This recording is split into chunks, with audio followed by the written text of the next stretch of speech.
Yeah, the vacation went very well. Sure, we'll get back to it. The campaign isn't over. Of course you can get inspiration. Why not? Even a level up, yes. Weak. So you like the session with the AI? Yeah, it Look, can get how a they little massacred my boy. problematic. It's not me, I mean. You Yeah, were that's counter. so Yeah, full you've of taken a long potential. rest. One step away from unleashing the Tarask on your players. Sorry, I have to go. Bye.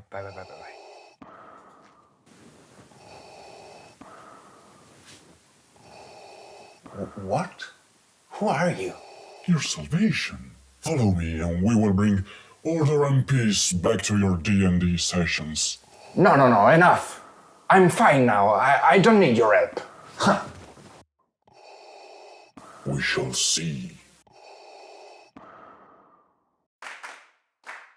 You know what's funny about villains? They're always the most interesting part of the story. No matter how cool your hero is, how many legendary weapons they find, or how many dragons they slay. If the villain doesn't work, the whole campaign crumbles. And yet, most D&D villains end up being, let's say it, forgettable. Do you remember the name of the last dragon you killed? Of course not, but do you remember the guy who betrayed you, smiled while doing it, and let you to rot in a cell? Yeah, that one you remember. That was a good villain. Because the truth is, a villain doesn't live in their power, but in their impact. Not in what they do, but in how they make you feel. Ciao! Welcome to Cantrip. I'm Simo. And I'm Diego. And today we'll give you 5 tips to make your villain truly unforgettable. Someone your players will remember for years. The first mistake we all made at least one time is thinking that a villain is defined by their plan. Oh, he wants to destroy the world. Oh, she wants to awaken an ancient god. Oh, they want to merge the material plane with the abyss. Yeah, sure, cool, but why? That question, why, is the most powerful tool in storytelling. It's the one that turns some evil guy with a sword into someone real. Someone you might almost understand. A villain doesn't have to be right, but they do have to make sense. And it needs to be clear first of all to you, the GM. Because when you know your villain as a real person, your players can feel it. Think of Strahd. He's not memorable because he's a vampire with a castle. He's memorable because he's tragic. Because he loves something he can't have and would rather corrupt it than lose it. His power is not in his fangs or bats, it's in the fact that, from a certain point of view, you can almost pity him. Strahd isn't a monster, he's a man who can't stop loving in the wrong way. Thanos doesn't hit hard because he wants to destroy half the universe, but because he believes he's saving it. Here's the secret. A good villain never thinks they're the bad guy. In their mind, they are the protagonist of another story. A story where your heroes are just obstacles. In one of my best campaigns, the villain was a priestess of Lathander who believed the sun had to burn the world to purify it. She was devout, pure, sincere, and absolutely terrifying. My players hated her, but they understood her, and that made her real. When your villain speaks, your players should think, even for just a second, what if they're right? You can give them wild powers, an army, a world-shattering plan, but until you give them a perspective, they'll stay flat. A good GM doesn't write, they want to destroy the world. They write, they want to save it the wrong way. That's the difference. The villain doesn't want to watch the world burn, they want to purify it. And hidden in that word, purify, lies all the horror. When a villain acts for the greater good, or at least for a twisted version of it, they become believable. You stop seeing them as monsters and start seeing them as a person who truly believes in what they're doing. And that is scary. Want to know if your villain works? Do this test. Ask yourself, could anyone at the table, even for a second, think they have a point? If the answer is yes, then you've created something truly dangerous. There's a common illusion among DMs that a villain only works when they're on stage, but the truth is the opposite. A good villain doesn't need to appear to be present. They have to live in the shadows of the story. Too often, DMs build a grand plan and wait for the right moment to reveal it. But if no one feels the villain's influence before that, the reveal means nothing. An unseen villain isn't a mystery, it's just missing. The key is to build a constant presence, even when the villain isn't physically there. Make them leave footprints, not just bodies, but ideas. Their action should reshape the world, even in their absence. Let your players see the consequences of their decisions. A village in flames, a political decree, a cult growing in secret. Have them meet people who admire the villain or whisper their name in fear of reverence. The words, "He said this was the will of the Black Sun," are worth more than a full monologue. You can make their presence felt through echoes and repetition. Recurring phrases like, "Only those who embrace the light deserve the dawn." Repeated symbols, details, the same black wax seal appearing on different letters. Tiny things the player brains pick up subconsciously.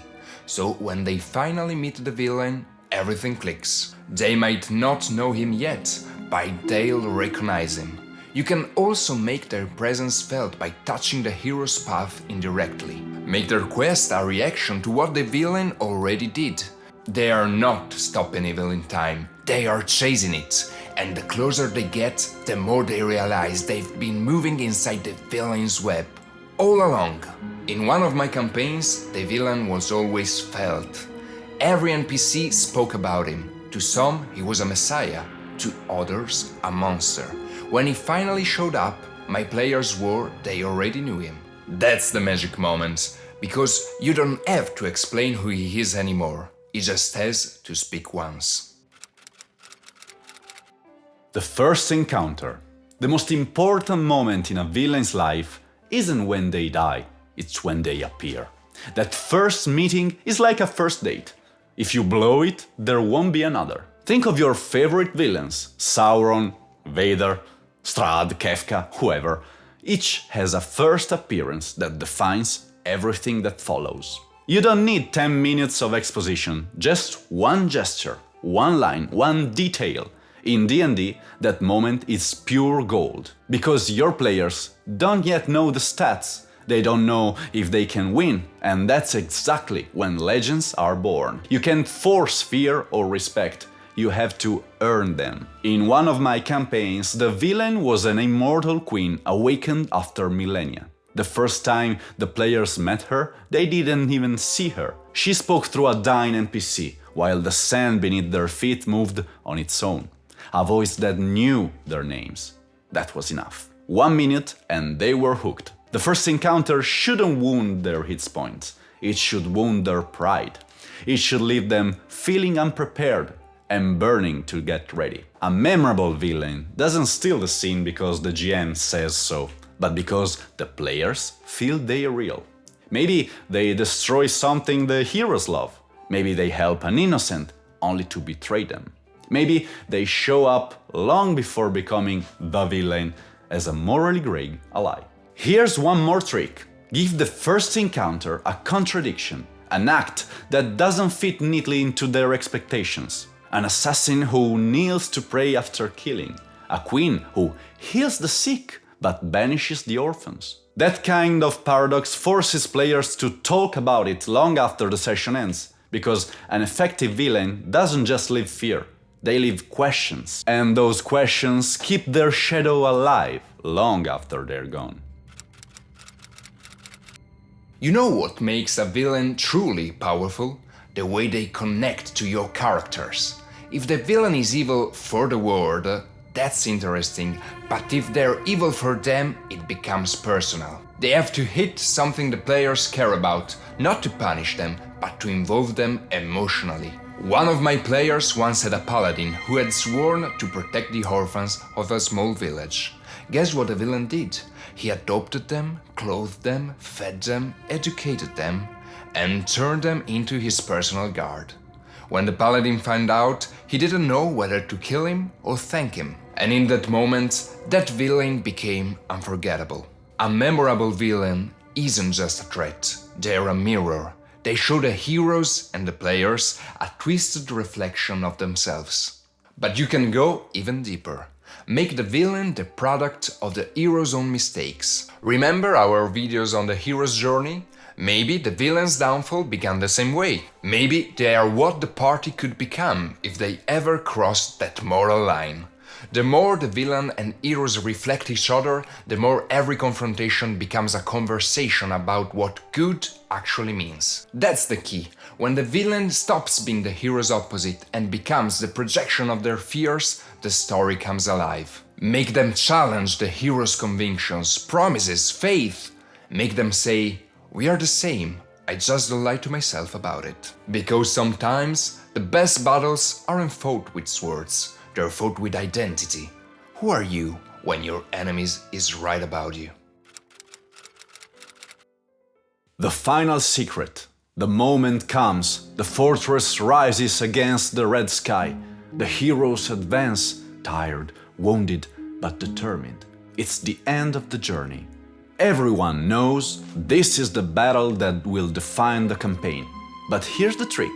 The real secret of the final encounter is not how to fight, it's why. Too many climaxes turn into a math problem. How much damage does it do? What's his AC? How many resistances? But a memorable villain should offer a final act of meaning, not just mechanics. In one of my campaigns, the heroes finally reached the fallen general who'd haunted them for months. They found him on his knees, unarmed, before the ashes of his army.